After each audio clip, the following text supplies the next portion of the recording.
बिस्मिल्लाहिर्रहमानिर्रहीम। आप देख रहे हैं वॉइस ऑफ कोसार। मैं हूं तनवीर वलायत अब्बासी। जैसा कि आपको पता है कि रमज़ान का आखिरी अशरा जो है चल रहा है और रमज़ान जो है इख्तिताम पज़ीर हो रहा है और ख़त्म कुरान और तकमील कुरान की जो है महफ़िलों का सिलसिला भी शुरू हो चुका है। आज इसी सिलसिले पर बात करने के लिए हमारे साथ नन्हे से जो है हाफ़िज़ अब्दुल समद अब्बासी साहब, जिनका ताल्लुक यूनियन काउंसिल प्लग VC नोहाल से है।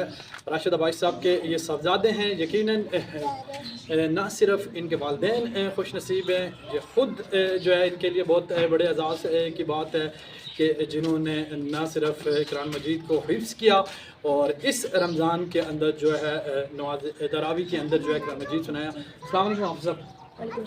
सबसे पहले आपको वॉइस ऑफ कोसार की तरफ से बहुत बहुत मुबारक हो कि आपने जो है तरावी के अंदर कुरान मजीद सुनाया। थोड़ा सा आप हमें बताएंगे जी कि सबसे पहले जो है आपने किस मदरसे से हिफ्ज़ किया? मैंने सोहान में नज़ाकत मार्केट में दारुल कुरान मदरसा है, उनमें से मैं हिफ्ज़ किया।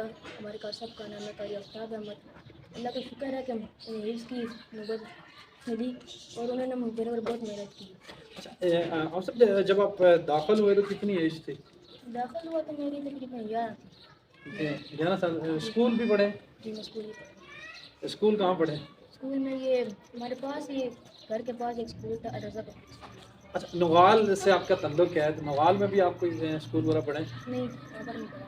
तो इधर ये शुरू से ही इधर ही पढ़े? जी, मैं शुरू से इधर पढ़ा। तो यानी कि कितनी क्लासें आपने स्कूल पढ़ी? मैं 5th क्लास तक पढ़ा। 5th के बाद फिर आपने कहा, ये जो सामने कैमरे में देखें, आपने कहा है जी कि मैं मदरसे में दाखिल होऊंगा या अब्बू का? मैंने असल में शौक़ था मुझे हिफ्ज़ करने का और मेरे अम्मी अब्बू भी चाहते थे कि मैं हिफ्ज़ करूँ, तो इसी वजह से। तो फिर कितने साल में आपका हिफ्ज़ कंप्लीट हुआ? तकरीबन मुझे 2 साल 2 महीने लगे। 2 साल 2 महीने लगे। और उसके बाद ये पहला मसला था आपका? जी, नहीं, पिछली बार ही मैंने सुने थे तकरीबन 20 पारे। माशाल्लाह। तो आप अब जो है हिफ्ज़ करने के बाद आपका आगे क्या प्लान है किताबें वगैरह? मेरा प्लान है कि मैं मुफ्ती बनूँ, मुफ्ती का कोर्स करूँ। मेरे अम्मी भी यही चाहते हैं, तो अल्लाह तौफीक देगा मुझे ये करने। तो इंशाल्लाह यानी आप आगे कंटिन्यू रखेंगे? जी, इंशाल्लाह। तो आज जो है वॉइस ऑफ कोसार के प्लेटफॉर्म से जो है आप तलावत सुनाएंगे सामीन को? जी, जी बिल्कुल। अऊज़ु बिल्लाहि मिनश शैतानिर रजीम। बिस्मिल्लाहिर रहमानिर रहीम।